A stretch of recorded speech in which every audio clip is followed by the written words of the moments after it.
Assalamualaikum warahmatullahi wabarakatuh. Warahmatullahi wabarakatuh. Alhamdulillahi wahdah wassalatu wassalamu ala man la nabiyya ba'dah amma ba'd. Yang saya hormati Ketua PCM Kota Bojonegoro dan seluruh jajarannya, kemudian segenap pengurus dan karyawan Lasismo Kota Bojonegoro, Bapak dan Ibu sekalian, baik dari Kota Bojonegoro maupun yang berasal dari Kota Bojonegoro, yang dimuliakan Allah. Alhamdulillah pada kesempatan ini kita diizinkan oleh Allah Subhanahu wa taala untuk bertemu lagi di dalam kajian bersama PCM Kota Bojonegoro dan juga disupport oleh Lasismo Kota Bojonegoro dalam keadaan sehat walafiat. Salawat dan salam semoga tetap terlimpahkan kepada junjungan kita Nabiullah Muhammad SAW, keluarganya, sahabatnya, dan seluruh orang yang mengikuti jejaknya sampai hari kiamat. Jamaah sekalian yang dimuliakan Allah, untuk malam hari ini kita akan mengangkat sebuah topik yang cukup penting, karena topik ini berkaitan dengan HPT Jilid 3, karena di dalam HPT Jilid 3 itu terdapat beberapa putusan tarjih yang berkaitan dengan fikih. Ada berbagai macam fikih ya.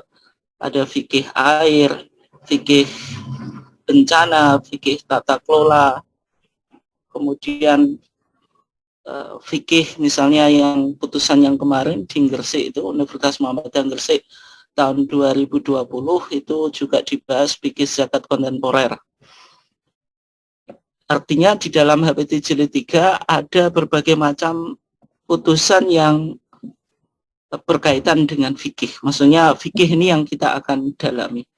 Kemudian yang kedua, kalau kita lihat di Muktamar Muhammadiyah di Solo atau Surakarta kemarin, Muktamar Muhammadiyah ke-48, di sana dirumuskan risalah Islam berkemajuan. Artinya pemikiran-pemikiran Muhammadiyah, baik dalam bidang akidah, ibadah, muamalah, dan akhlak, itu orientasinya pada tajdid atau tajdid oriented. Artinya Muhammadiyah mendorong pemahaman keagamaan yang berkemajuan, karena berkemajuan ini juga sudah dulu didengung-dengungkan oleh Mbah Yai Ahmad Dahlan, karena Mbah Yai Ahmad Dahlan selalu menasihati kepada muridnya, dadiyo awakmu kiai sing kemajuan, atau dadiyo kiai sing kemajuan, jadilah kamu kiai yang berkemajuan. Artinya kiai yang bisa mengimplementasikan ajaran Islam ini sebagai solusi di dalam menghadapi berbagai macam permasalahan kontemporer di era modern ini. Dan sehingga karena watak pemikiran Muhammadiyah itu wataknya adalah tajdid, maka pada kesempatan malam hari ini kita akan mencoba mengangkat sebuah topik tentang fikih berkemajuan Muhammadiyah. Artinya sejauh mana pemikiran secara khusus berkaitan dengan fikih atau hukum Islam melalui putusan atau fatwa-fatwa tarjih, sejauh mana coraknya itu berkemajuan, yaitu manhaj dan aplikasi. Manhaj ini kita akan melihat bagaimana epistemologi pemikiran yang mendasari pemikiran fikih berkemajuan Muhammadiyah, kemudian aplikasinya di dalam produk-produk pemikiran Muhammadiyah, misalnya dalam putusan itu bagaimana. Kita akan coba perdalam baik secara manhaj maupun contoh aplikasinya. Bapak dan Ibu sekalian yang dimuliakan Allah, ketika kita bicara tentang fikih Muhammadiyah, maka yang pertama kita harus memahami tentang mahuwaddin, tentang definisi agama. Pembahasan tentang mahuwaddin ini sudah dirumuskan oleh Muhammadiyah dan rumusannya itu dihimpun dalam kitab Masail Al-Khams, kitab masalah 5 atau yang disebut dengan Mabadi' Khamsah.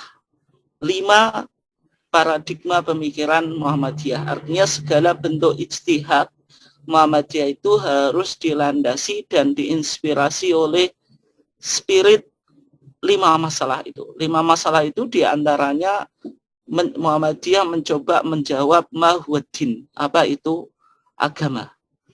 Nah, di dalam Masail Al-Khams atau 5 masalah, ketika Muhammadiyah merumuskan apa yang disebut dengan ad-din, yaitu ad-dinu al-islami alladzi ja'a bihi Muhammadun sallallahu alaihi wasallam. Maksudnya agama Islam yang dibawa oleh Nabi Muhammad sallallahu alaihi wasallam. Di sana didefinisikan huwa ma anzalahullah fil Quran, yaitu apa yang diturunkan oleh Allah di dalam Quran. Wa ma ja'at bihi as-sunnatu as-sahihah, dan apa yang terdapat di dalam sunnah yang sahihah. Artinya di sini Muhammadiyah memahami umur diniyah, persoalan agama sebagai lawan dari umur dunyawiyah. Umur diniyah ini sumbernya ya hanya 2. Yang pertama Al-Quran, kemudian yang kedua as-sunnah as-sahihah.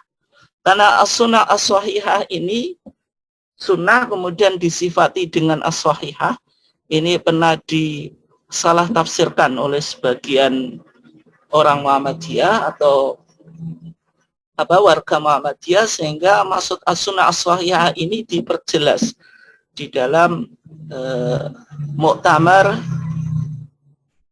tahun 2000. Di sana diperjelas lagi yang dimaksud dengan as-sunnah as-sahihah itu ay al-maqbulah. Maksudnya sunnah yang diterima sebagai lawan as-sunnah al-mardudah. Nah, sunnah al-maqbulah dalam pandangan Muhammadiyah yaitu meliputi yang pertama hadis sahih, kemudian yang kedua hadis hasan. Artinya Muhammadiyah tetap menerima hadis hasan. Dan tidak hanya hadis sahih yang digunakan dalam melakukan istinbat hukum, tetapi hukum itu juga bisa dibangun berdasarkan hadis hasan. Misalnya dalam konteks takbir zawaid itu, takbir tambahan dalam sholat Idin, Idul Fitri dan Idul Adha. Itu hadisnya banyak yang berbicara tentang takbir zawaid, takbir tambahan, yaitu sab'an fil ula, 7 di rakaat pertama, wa khamsan fil tsaniyah, dan 5 di rakaat yang kedua. Semua hadisnya itu sebenarnya dhaif. Tapi karena dhaif banyak jalannya, sehingga dalam ilmu disiplin ilmu hadis ada kaidah, ini juga kaidah ini diakui di dalam usul fikih Muhammadiyah. Nanti Bapak dan Ibu sekalian bisa lihat di kitab Masail Syatta di pasal ke-21. Di sana kaidah ke-7 kalau nggak salah, itu bisa dicek. Di sana Muhammadiyah juga menerima kaidah yang mengatakan kalau hadis itu dhaif, jalannya banyak, itu yaqdadu ba'duha ba'dhon atau yuqawi ba'duha ba'dhon. Satu jalan dengan yang lainnya itu saling menguatkan sehingga levelnya dari dhaif menjadi hasan. Dalam disiplin ilmu hadis ini yang disebut sebagai hadis hasan li ghairi. Sehingga takbir zawaid itu bisa diamalkan. Nah, ini yang berkaitan dengan definisi agama. Artinya ketika Muhammadiyah memahami agama, maka sumber pokok di dalam kitab beragama itu yang pertama Al-Quran, kemudian yang kedua as-sunnah as-sahihah, yaitu sunnah yang bisa dijadikan sumber hukum, yang maksudnya adalah al-maqbulah, mencakup hadis sahih dan hadis hasan. Adapun hadis dhaif maka tidak bisa dijadikan landasan di dalam kita beragama. Nah, konsekuensi dari rumusan tadi, Bapak dan Ibu sekalian yang dimuliakan Allah, konsekuensinya Muhammadiyah dalam beragama itu tidak berafiliasi kepada mazhab tertentu. Artinya bagaimana? Artinya Muhammadiyah dalam memahami agama, pemahaman kita terhadap agama itu secara langsung dari sumber-sumber pokok agama itu. Yang pertama Al-Quran, yang kedua as-sunnah as-sahihah. maksudnya makbulah. Nah, kemudian caranya bagaimana? Caranya yang melalui proses ijtihad. Kemudian metodenya bagaimana? Menggunakan metode-metode ijtihad yang sudah ada. Artinya di sini meskipun Muhammadiyah tidak bermadhab dan dalam memahami agama langsung kembali pada Al-Quran dan As-Sunnah, tapi secara manhaj, secara metodologi istinbat hukum itu Muhammadiyah masih menerima dan menggunakan metode-metode ijtihad yang sudah dirumuskan oleh ulama klasik. Sehingga dalam kitab Masalah 5 itu, Bapak dan Ibu sekalian yang dimuliakan Allah, yang kelima itu kan menjawab mahwal kias. Apa itu kias? Kias di sini maksudnya ijtihad. Kias secara sempit yaitu melakukan analogi terhadap sebuah kasus yang tidak ada hukumnya secara tekstual dengan kasus yang sudah ada hukumnya secara tekstual, maksudnya di dalam Al-Quran dan As-Sunnah, karena memiliki kesamaan kausa atau illah, sehingga diambil kesimpulan hukum yang sama. Itu kias secara sempit. Tapi kias secara luas atau secara umum ya maknanya ijtihad sendiri. Dan di sana dijelaskan metode ijtihad yang digunakan oleh Muhammadiyah itu, di sana ada ungkapan yang menarik ya, ekspresi, yaitu di sana dikatakan kama jaro alaihil amalu inda salafi wal khalaf.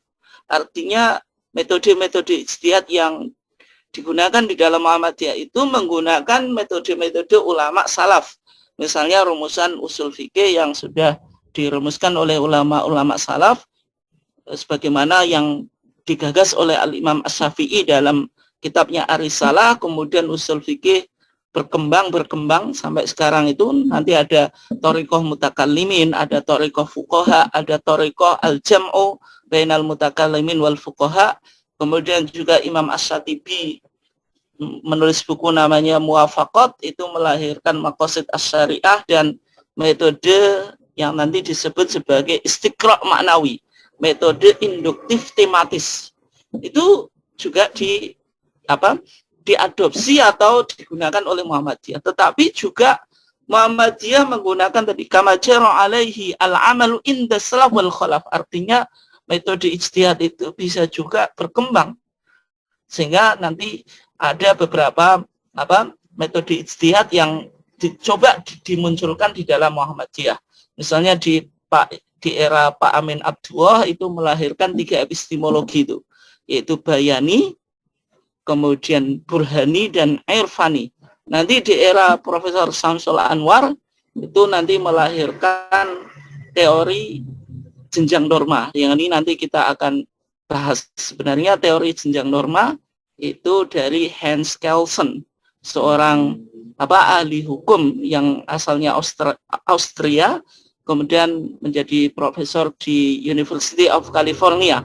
Itu mengangkat sebuah teori hukum yang namanya teori jenjang norma. Nanti kita akan coba kaji. Artinya pembaruan metode ijtihad itu juga dilakukan di dalam manhaj tarjih. Nah, kembali ke tadi, Bapak dan Ibu sekalian yang dimuliakan Allah. Karena Muhammadiyah di dalam memahami agama itu langsung pada sumber-sumber pokoknya Al-Quran dan As-Sunnah melalui proses ijtihad dengan metode-metode ijtihad yang sudah ada. Ini artinya Muhammadiyah tidak bermadzhab. Artinya tidak berafiliasi kepada mazhab tertentu. Tetapi yang perlu dicatat ketika Muhammadiyah tidak bermazhab, bukan berarti Muhammadiyah menolak turos. Turos itu legasi ulama-ulama klasik atau ulama-ulama fikih abad pertengahan yang melahirkan berbagai macam kitab kuning itu dari berbagai macam mazhab Hanafi, Maliki, Syafi'i, dan Hambali. Kitab-kitab mazhab itu penting di dalam Muhammadiyah dan dijadikan pertimbangan atau dijadikan bahan untuk melakukan istinbat hukum dari Al-Quran dan As-Sunnah. Tetapi dalam pandangan Muhammadiyah, kita tidak wajib mengikuti mazhab tertentu. Tetapi kita juga tidak anti mazhab, karena kitab-kitab fikih atau turos atau kitab-kitab kuning itu tetap dijadikan acuan di dalam menentukan diktum norma atau ajaran sehingga memudahkan kita di dalam memahami Al-Quran dan As-Sunnah. Sehingga kesimpulannya secara singkat, Muhammadiyah itu tidak bermadhab tetapi juga tidak anti madhab. Tetapi Bapak dan Ibu sekalian yang dimuliakan Allah, ada semacam tuduhan. Meskipun tuduhan ini sebenarnya berangkat dari misunderstanding, kesalahpahaman atau misconception, konsepsi yang salah. Ada pemahaman dari luar yang memahami bahwasanya putusan atau fatwa tarjih itu dianggap ahistoris. Kenapa? Karena keputusan atau fatwa tarjih itu seolah-olah melakukan diskontinuitas ilmu pengetahuan lantaran dianggap mengabaikan turos. Artinya apa? Muhammadiyah dalam putusan dan fatwanya itu seolah-olah tidak ada sanad keilmuan gitu. Karena tadi melakukan kajian yang baru, menyusun sebuah fikih yang tidak diambil dari kitab-kitab turos. Sehingga Muhammadiyah sering dituduh seolah-olah apa keilmuannya itu keilmuan yang tidak bersanad. Kemudian yang kedua, gerakan Islam modernis, ya diantaranya Muhammadiyah, kemudian Al-Irsyad, kemudian Persis dan sebagainya, yang semuanya itu memiliki jargon yang sama, yaitu aruju ilal Qur'an wa sunnah, itu sering digosipkan atau dituduh sebagai kelompok yang tadi seolah-olah apa melakukan dekonstruksi terhadap turos. Turos itu apa warisan dari ulama-ulama klasik yang kaya terhadap pemikiran-pemikiran yang berkaitan dengan tadi hukum di dalam Quran maupun As-Sunnah. Nah, ini sering dituduh semacam itu, sehingga misunderstanding atau misconception ini perlu untuk kita klarifikasi di dalam kajian kita. Tapi sebelumnya Bapak dan Ibu sekalian yang dimuliakan Allah, kenapa kok Muhammadiyah di dalam beragama itu tidak memilih untuk berafiliasi kepada mazhab-mazhab yang 4 itu? Misalnya tidak mengikuti mazhab Hanafi, Syafi'i sebagaimana mayoritas umat Islam di Indonesia, atau misalnya Maliki sebagaimana mayoritas umat Islam yang ada di Afrika, ataupun Hambali, mazhab yang dominan dan mazhab resmi kerajaan Saudi Arabia misalnya. Kenapa kok Muhammadiyah tidak berafiliasi kepada mazhab tertentu? Apakah ini artinya Muhammadiyah tidak menghargai dan mendiskreditkan ulama-ulama mazhab? Minimal a'immatul madzahib al-arba'ah, imam-imam mazhab yang 4 itu, mulai al-Imam Abu Hanifah, Imam Malik ibn Anas, Muhammad ibn Idris Asy-Syafi'i, kemudian Imam Ahmad ibn Hanbal Asy-Syaibani. Ternyata dari wasiat yang diwasiatkan oleh para imam 4 mazhab, semuanya itu mewasiatkan kepada pengikutnya supaya kembali pada Quran dan As-Sunnah. Dan mereka siksi dengan Al-Quran dan As-Sunnah, mereka sepakat menyuruh pengikutnya supaya meninggalkan pendapat mereka dan kembali pada Quran dan As-Sunnah. Misalnya ini pernyataan Al-Imam Abu Hanifah, idza qultu qawlan, kalau saya mengeluarkan sebuah pendapat yukhalifu kitab Allah, yang kontradiksi dengan kitab Allah, wa khabar Rasul, dan kabar Rasul, fatruku qawli, maka tinggalkanlah pendapatku. Kemudian Al-Imam Malik ibn Anas itu mengakui sisi basyariah, sisi kemanusiaan. Artinya Imam Malik ibn Anas itu mengakui potensi bahwasanya tidak semua pendapatnya itu benar.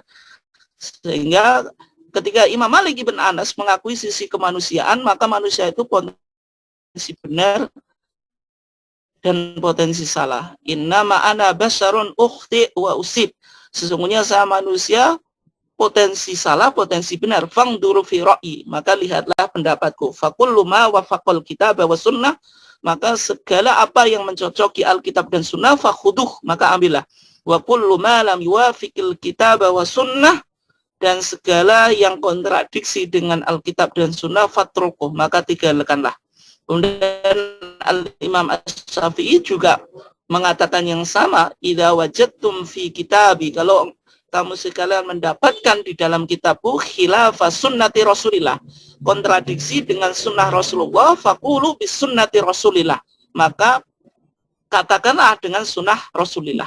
Kemudian Al-Imam Ahmad ibn Hanbal, ini jelas ya, melarang taklid terhadap Imam Ahmad ibn Hanbal sendiri dan taklid kepada imam-imam yang lain. Imam Ahmad ibn Hanbal mengatakan la tuqallidni, jangan engkau taklid kepadaku, wala tuqallid Malikan, jangan engkau taklid kepada Imam Malik, wala Syafi'i, Imam Syafi'i, wala Auza'i, Imam Auza'i, wala Thawri, dan juga jangan kamu taklid kepada Imam Ats-Tsauri. Dan Imam Ahmad mempertegas wa khud, dan ambillah min haitsu akhadu, dari mana mereka mengambil hukum, artinya dari Quran dan As-Sunnah. Kemudian yang terakhir, Al-Imam Abu Hanifah dan Al-Imam Syafi'i semuanya sepakat dengan pernyataan idza shahhal haditsu fahuwa madhhabi. Kalau hadis itu sahih, itulah madhabku. Bapak dan Ibu sekalian yang dimuliakan Allah, karena kajian kita tadi berkaitan dengan fikih berkemajuan Muhammadiyah, metode dan aplikasinya, pada kesempatan ini kita akan coba kaji kembali sebenarnya yang disebut fikih itu apa. Nah, ini saya ambil dari fikih kontemporer yang ditulis oleh Ustadz Dr. Wahbah Az-Zuhaili.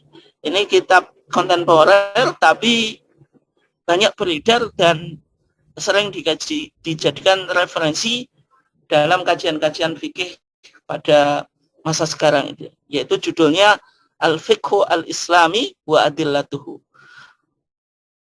Syekh Wahbah Az-Zuhaili dalam bukunya tadi Al-Fiqhu Al-Islami wa Adillatuhu itu ketika mendefinisikan fikih, maka fikih itu lughatan secara etimologi artinya al-fahmu, pemahaman. Tapi al-fahmu di sini al-fahmu ad-daqiq, pemahaman yang dalam atau deep understanding. Nah, sebagaimana pernyataan umatnya Nabi Syu'aib, ketika umatnya Nabi Syu'aib itu tidak bisa memahami pernyataan-pernyataan Nabi Syu'aib. Mereka mengatakan, ya Syu'aib, wa Syu'aib, ma nafqahu katsiran mimma taqul. Kami tidak memahami secara dalam apa yang engkau ucapkan. Itu kata fikih secara bahasa, baik di dalam Al-Quran maupun dalam Sunnah ya. Misalnya Nabi mengatakan mayuridillahu bi khairan yufaqihu fiddin, dan sebagainya. Kemudian di masa Al-Imam Abu Hanifah, Al-Imam Abu Hanifah mendefinisikan yang disebut fikih itu ma'rifatun nafsi malaha wa ma'alaiha. Yang disebut fikih itu mengenal diri, malaha, yaitu malaha, apa hak diri itu, wa ma'alaiha, dan apa hak-hak diri itu. Nah, sehingga definisi Al-Imam Abu Hanifah sebenarnya di sini fikih itu masih umum, sehingga fikih itu masih mencakup al-ahkam i'tiqadiyah, hukum-hukum keyakinan, misalnya wajib iman kita kepada Allah, malaikat, dan seterusnya. Dan juga mencakup ahkam al-wijdaniyah atau hukum-hukum akhlak berkaitan dengan akhlak al-karimah atau al-mahmudah, akhlak-akhlak yang terpuji, dan kita juga perlu untuk meninggalkan al-akhlak al-madmumah, akhlak-akhlak yang tercela. Dan juga fikih itu juga masih berkaitan dengan ahkam al-amaliyat, hukum-hukum praktis, misalnya sholat, puasa, jual beli, dan sebagainya. Dan bahkan Al-Imam Abu Hanifah itu menulis sebuah karya yang cukup terkenal. Dan Imam Abu Hanifah itu sebenarnya tidak meninggalkan kitab fikih yang secara sendiri, karena pendapat-pendapat Imam Abu Hanifah itu sebenarnya yang membukukan, yang mengkodifikasikan itu muridnya, yaitu Muhammad ibn Hasan Asy-Syaibani, yang ini juga menjadi syekhnya atau ustadznya Imam Syafi'i. Artinya Imam Abu Hanifah itu tidak pernah menulis buku fikih, tetapi pandangan-pandangan fikihnya itu dibukukan oleh Muhammad ibn Hasan Asy-Syaibani. Sebagaimana dalam filsafat itu misalnya Sokrates itu tidak pernah menulis karya filsafat. Justru Plato itu yang membukukan karya-karyanya. Sehingga pendapatnya Sokrates dalam filsafat itu kita bisa temukan dalam karya-karya Plato. Ya, Imam Abu Hanifah mirip semacam itu. Nah, Al-Imam Abu Hanifah meskipun tidak menulis buku fikih yang berkaitan dengan hukum, tetapi beliau menulis buku atau kitab yang bicara tentang teologi atau akidah yang disebut Al-Fiqhu Al-Akbar, fikih yang besar. Al-Fiqhu Al-Akbar ini seolah-olah mengindikasikan ada Al-Fiqhu Al-Asghar dan ada Al-Fiqhu Al-Akbar. Fikih yang besar bagi Imam Abu Hanifah itu justru bicara tentang akidah, justru bicara tentang teologi, tidak berbicara tentang hukum praktis. Itu sejarahnya. Kemudian di era Al-Imam Asy-Syafi'i. Al-Imam Asy-Syafi'i ini mempersempit kajian fikih. Fikih itu didefinisikan al-ilmu bil ahkam asy-syar'iyyah al-amaliyah. Fikih itu ilmu yang berkaitan dengan hukum-hukum syar'i yang al-amaliyah, artinya yang sifatnya praktis. Bukan i'tiqadiyah, bukan keyakinan atau bukan akhlak, tetapi dia sesuatu yang ritual atau sesuatu yang kita praktekkan. Al-muktasab yang diambil min adillati tafsiliyah, dari dalil-dalilnya yang secara spesifik. Ini yang dikemukakan oleh Syekh Wahbah Az-Zuhaili dalam bukunya Al-Fiqhu Al-Islami.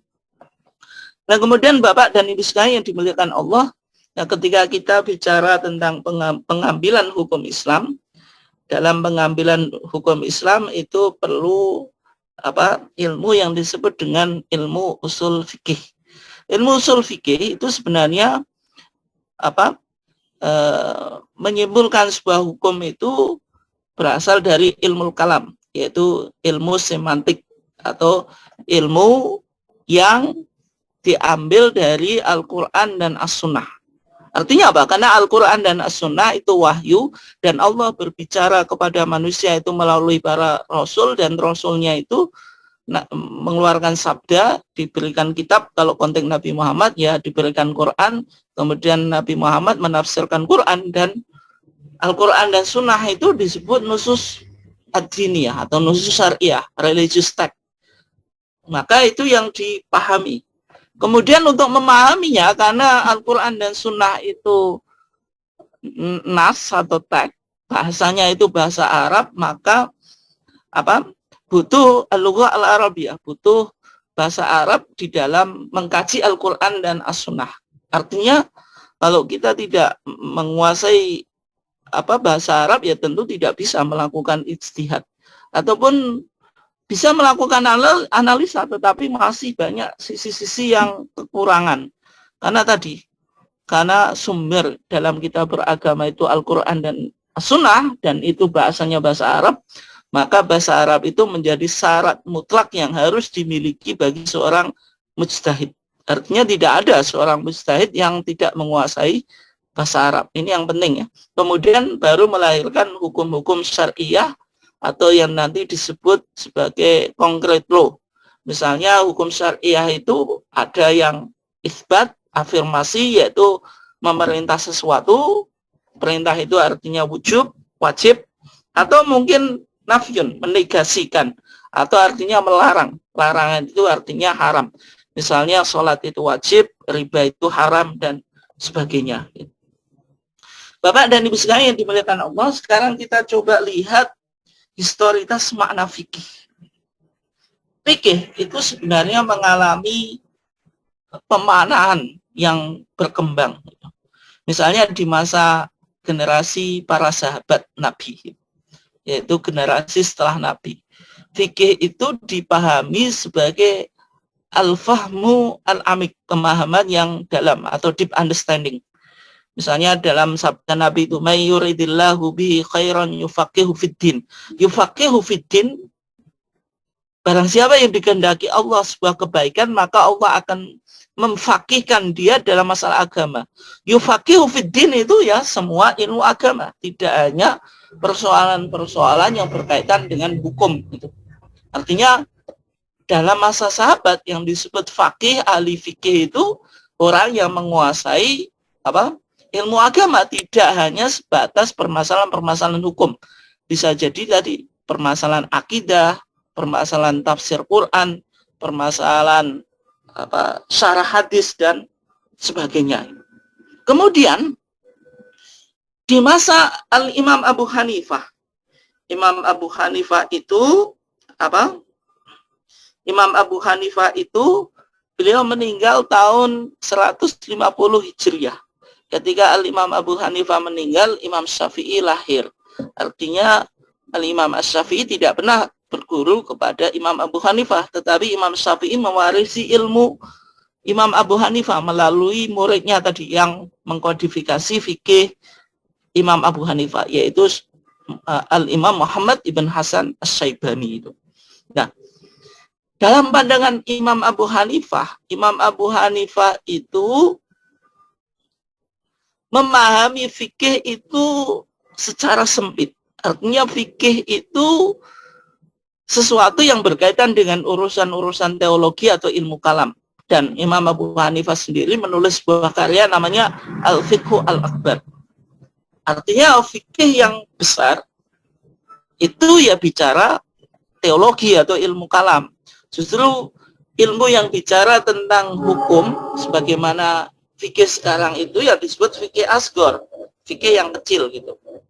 Kemudian di era Imam Asy-Syafi'i, Imam Syafi'i tadi kan lahir ketika Imam Abu Hanifah meninggal, yaitu 150 Hijriah, dan Imam Syafi'i meninggal 204 Hijriah. Imam Asy-Syafi'i justru melakukan perombakan secara radikal terhadap fikih. Fikih itu dipahami pada pengetahuan tentang aspek-aspek hukum. Artinya fikih itu yang ilmu yang berbicara tentang hukum furu'iyah.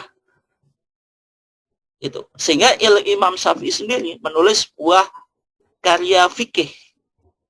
Ini Imam Syafi'i itu lengkap ya.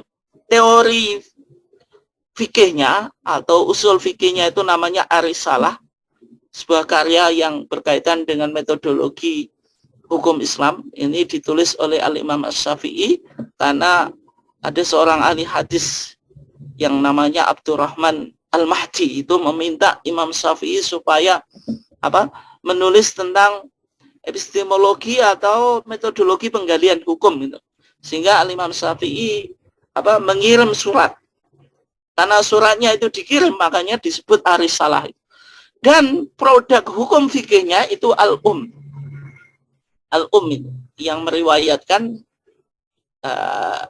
ada beberapa yang meriwayatkan, tapi yang paling terkenal itu yaitu Sulaiman atau Arabi bin Sulaiman Al-Muradi itu. Nah, dalam pandangan Imam Asy-Syafi'i itu fikih itu yang berkaitan dengan tadi ilmu yang membahas tentang hukum Islam. Kemudian di pasca Al-Imam Asy-Syafi'i, fikih itu terbatas pada produk kumpulan hukum yang meliputi syarah.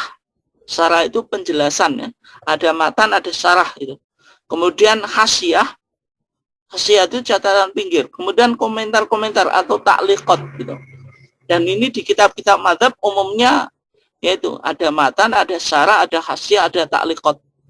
Misalnya itu diringkas oleh Al-Imam Al-Muzani menjadi Mukhtasar Al-Muzani. Kemudian melahirkan Nihayatul Matlab fi Dirayatil Madhab yang ditulis oleh Al-Imam Al-Juwaini atau Al-Imam Haramain, yaitu gurunya Imam Ghazali. Kemudian Al-Imam Ghazali meringkas Nihayatul Matlab itu menjadi Al-Basit, Al-Wasit, kemudian Al-Wajiz. Al-Wajiz itu nanti diringkas menjadi Al-Muharrar yang ditulis oleh Al-Imam Ar-Rafi'i. Al-Muharrar nanti diringkas menjadi Minhajut Thalibin. Minhajut Thalibin ini nanti disyarah. Banyak syarahnya, ada Tuhfatul Muhtad yang ditulis oleh Ibnu Hajar Al-Haytami, ada Nihayatul Muhtad yang ditulis oleh Al-Imam Ar-Ramli, ada juga Mughnil Muhtad yang ditulis oleh Khatib Asy-Syirbini, dan seterusnya. Nanti juga ada Hasyiah, ada Ta'liqat, dan seterusnya.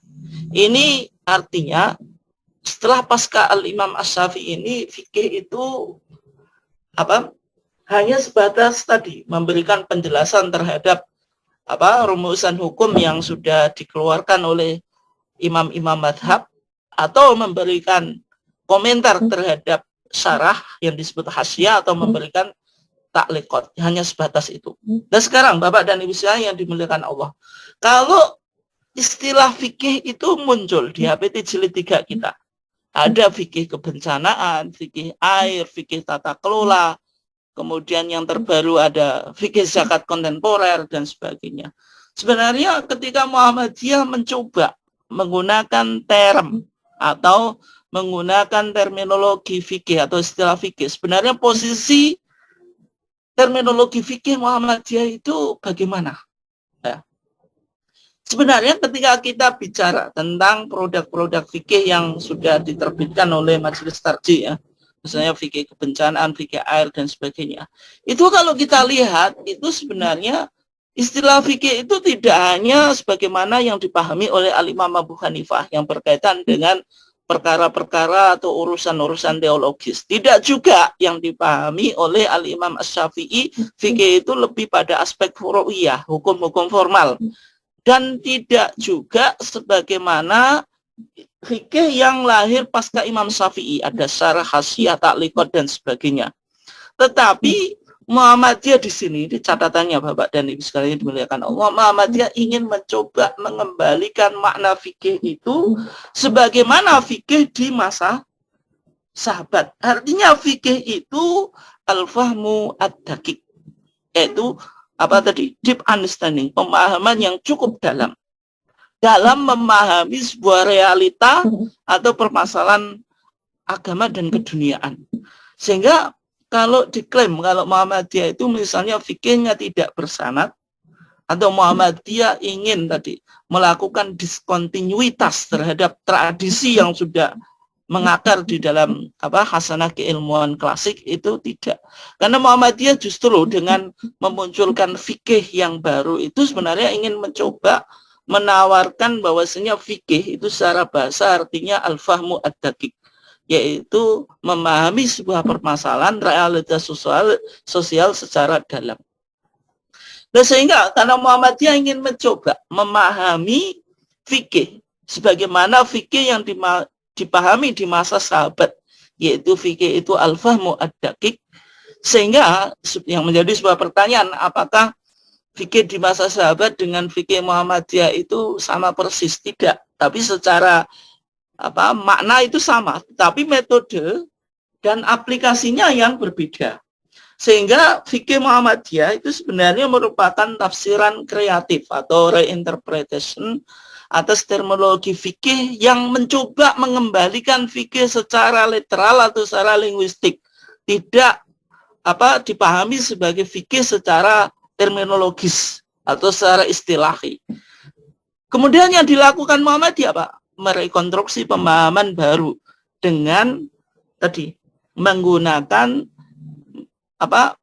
teori yang nanti disebut dengan jenjang norma, atau nanti dalam manhaj tarjih disebut metode asumsi hierarkis, dan juga memasukkan berbagai dalil yang berkaitan dengan satu persoalan sebagai basis legitimasinya, atau yang nanti disebut metode asumsi integralistik. Sehingga Bapak dan Ibu sekalian yang dimuliakan Allah, ini penting ya, meskipun mungkin kajian kita agak berat pada malam hari ini ya, dalam manhaj tarjih itu ada metode atau prosedur teknis.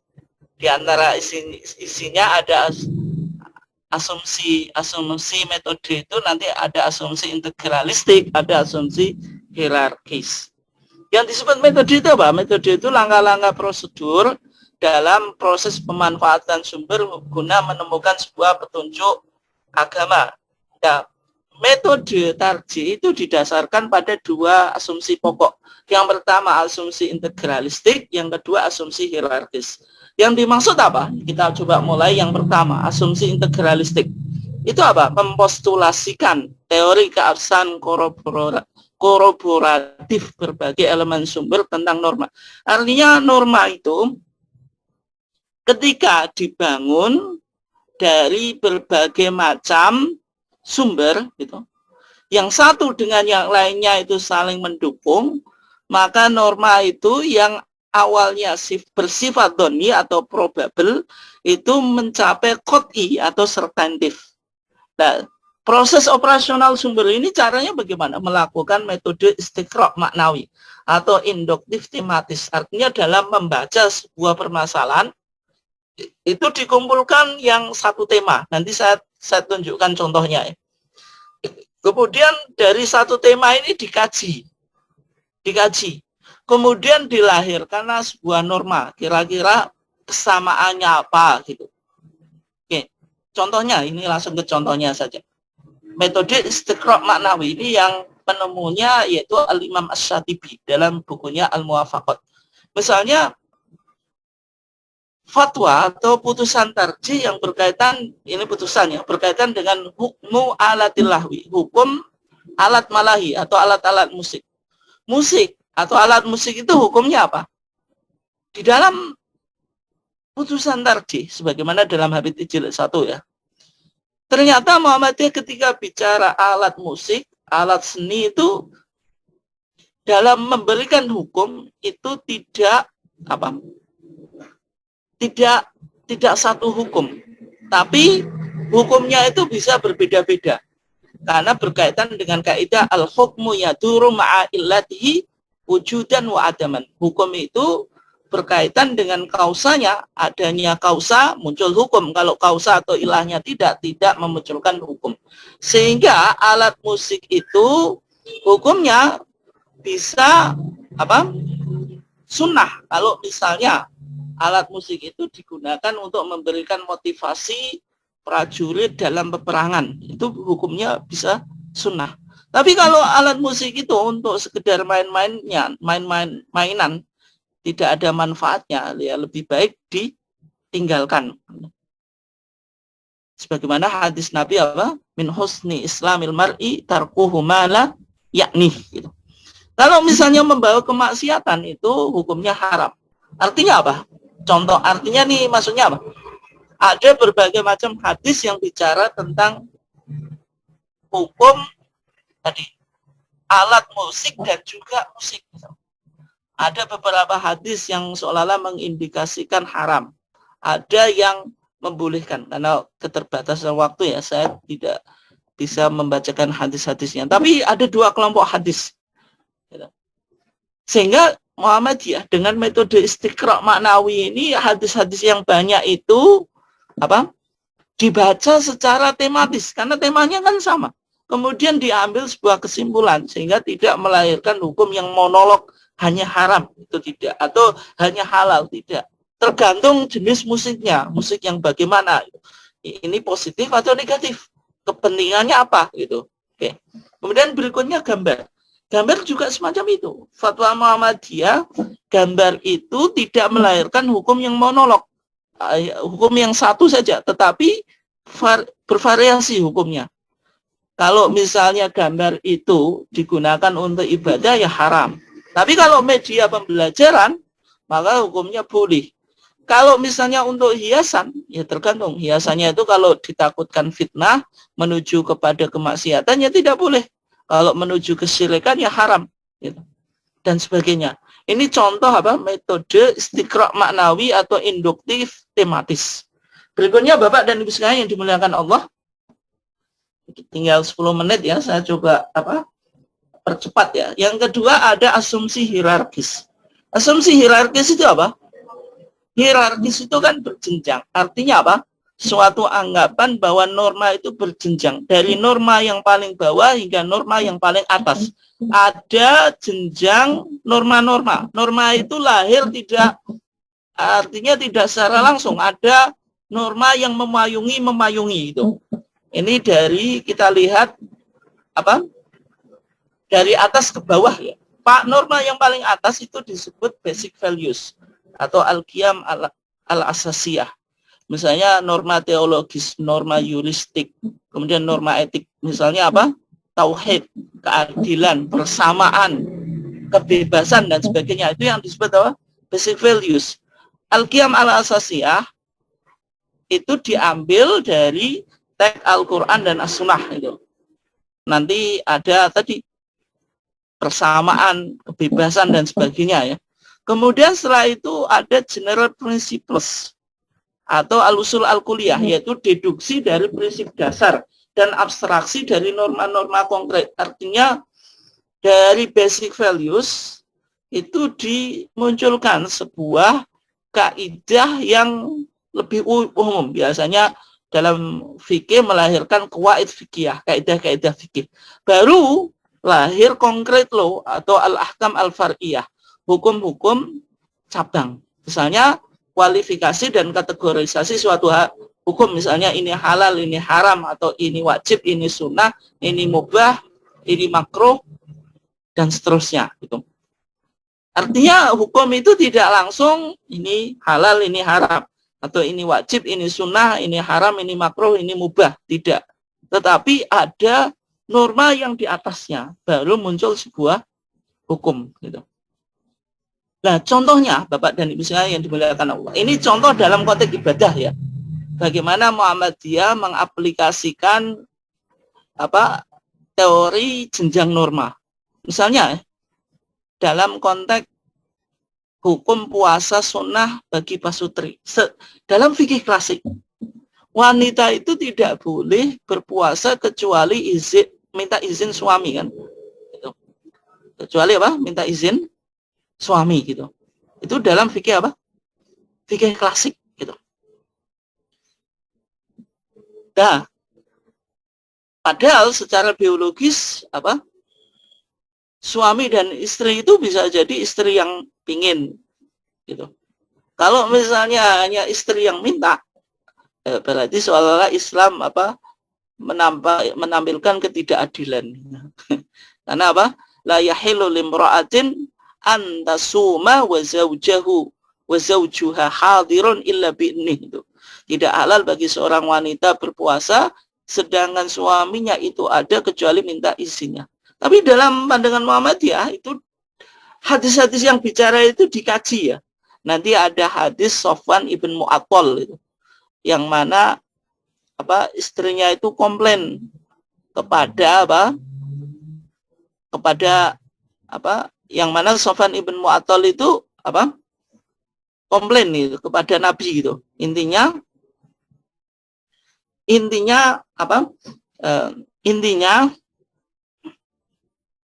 di dalam hadis itu intinya ketika istrinya Sofwan ibn Mu'attal itu puasa, maka dipukul oleh Sofwan ibn Mu'attal. Itu nanti Bapak dan Ibu sekalian bisa lihat di APT jilid 3 ya, di bab Shaumu Tatawwu. Nah, ketika diklarifikasi oleh Nabi, kenapa Sofwan ibn Mu'attal itu memukul istrinya ketika berpuasa, gitu. Ternyata jawabannya, ya Rasulullah, ana rajulun sabun, ya Rasulullah, saya ini masih muda, fala asbir, maka saya tidak sabar gitu, dan seterusnya ya. Gitu. Nah, itu artinya nilai-nilai dasarnya.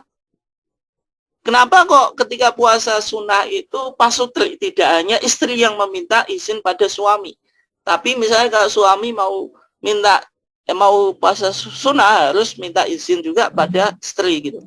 Karena di situ nilai dasarnya musyawarah atau musawah atau equality, persamaan.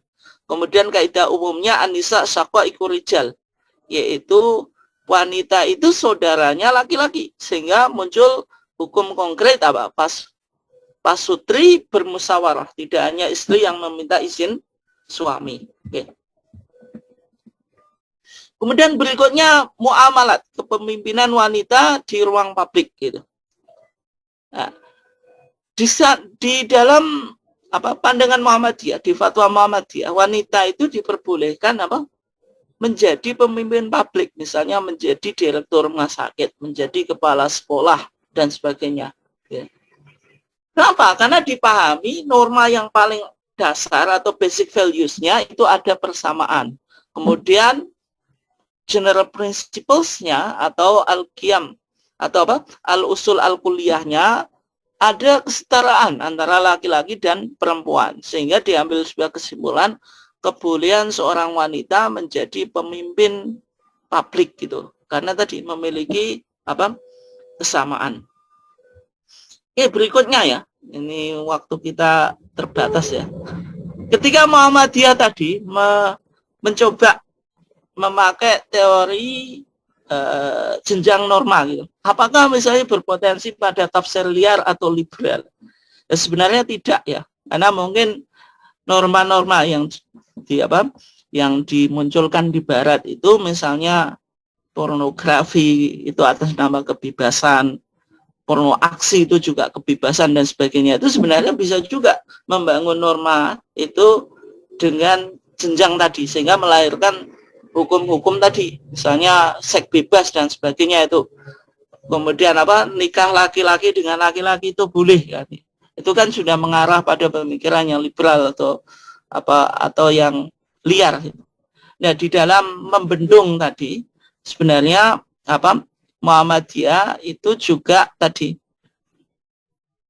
norma itu bisa akurat itu ketika misalnya ditentukan 3 faktor. Misalnya sejauh mana ketetapan derivasi atau istinbat norma itu dari sumber-sumber hukum Islam. Kemudian sejauh mana ketetapan penerapan prosedur derivasi istinbat yang ditempatkan dalam usul fikih ditentukan oleh kualifikasi pelaku derivasi. Artinya tidak serta-merta tadi menggunakan jenjang norma, ternyata dalam kajian usul fikih ini salah, kemudian norma itu dianggap legal. Intinya itu ya, secara cepat. Nah, sehingga Muhammadiyah membentengi atau mengawinkan asumsi hierarkis tadi dengan asumsi integralistik, sehingga tidak melahirkan produk hukum yang cenderung liberal gitu. Karena kalau tadi menggunakan asumsi integralistik, artinya ada dialektika antara hierarki norma dengan tadi asumsi integralistik. Artinya kalau pakai hierarki norma saja itu bisa liberal, dan karena ini kan nanti kita lihat ya, sebenarnya hierarki norma itu kan yang menggagas adalah Hans Kelsen. Hans Kelsen ini seorang pakar hukum, menjadi profesor di University of California, itu menulis buku The Pure Theory of Law, atau teorinya tadi disebut hierarchical law, hukum-hukum yang berjenjang tadi, sebagaimana yang dipinjam oleh Profesor Samsul Anwar untuk menyusun manhaj tarjih yang paling modern itu. Tapi menariknya Profesor Samsul Anwar juga tadi mengawinkan teori jenjang norma itu dengan metode istiqra' ma'nawinya Imam Asy-Syatibi. Tapi sehingga ketika tadi ada perkawinan, itu tadi ada dialektika, ada saling melengkapi, sehingga tadi tidak berpotensi untuk melahirkan sebuah norma yang liberal. Misalnya tadi kita lihat contoh konkretnya, misalnya Pak Sutri ketika mau puasa sunnah, ini justru terobosan yang menarik, sehingga tidak hanya istri yang harus meminta izin pada suami, kalau suami pun mau puasa sunnah juga harus minta izin pada istri. Itu ini kan artinya terobosan fikih yang cukup menarik. Nah, itu sehingga tadi meskipun sebenarnya istilah atau metode fikih Muhammadiyah tadi ya minjam dari yang istiqra' maknawi itu dari Imam Syatibi, kemudian kalau hukum yang berjenjang atau norma berjenjang tadi dari Hans Kelsen, tetapi dalam memakai teori tersebut tetap mengalami perkembangan ya, artinya bukan copy paste.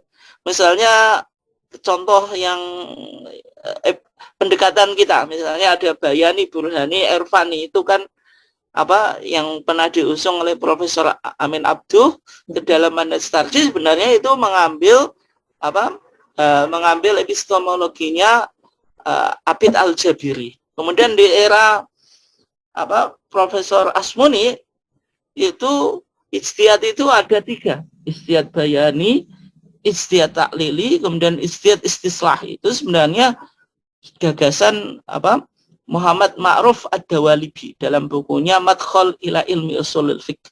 Meskipun Muhammadiyah sebenarnya memakai istilah-istilah yang sudah pernah dimunculkan oleh para ulama, tetapi tentu tidak hanya copy paste, tapi mengembangkan kemudian penafsiran dan aplikasinya itu tentu disesuaikan dengan pemikiran yang ada di dalam Muhammadiyah. Sehingga dari sini Bapak dan Ibu sekalian, karena waktu kita yang mulai jam 9 ini sebenarnya masih panjang, saya percepat. Itu dari dua asumsi tadi, asumsi integralistik kemudian asumsi hierarkis, ini melahirkan fikih sebagaimana dalam KPT Jilid 3 itu. Ada fikih tata kelola, fikih air, fikih kebencanaan, fikih perlindungan anak dan sebagainya. Ya memang sebenarnya fikih-fikih ini cukup berat ya, karena cenderung sangat filosofis dan teoritis ya, tidak sekedar praktis aplikatif ya. Tapi dengan melahirkan fikih yang model ini, artinya Muhammadiyah tadi berpikir secara kemajuan, meskipun kalau dipahami ya lebih susah, tapi memang ini yang mengharuskan, karena watak Muhammadiyah kan tajdid gitu, artinya fikih yang digagas pun harus bercorak kemajuan, tidak hanya mengembangkan atau copy paste dari fikih klasik. Mungkin demikian Bapak dan Ibu sekalian yang dimuliakan Allah, kurang lebihnya mohon maaf. Dan untuk selanjutnya saya coba buka tanya jawab ya, silahkan nanti Bapak dan Ibu sekalian yang ingin mengomentari atau menyampaikan pertanyaan dari kajian kita. Monggo.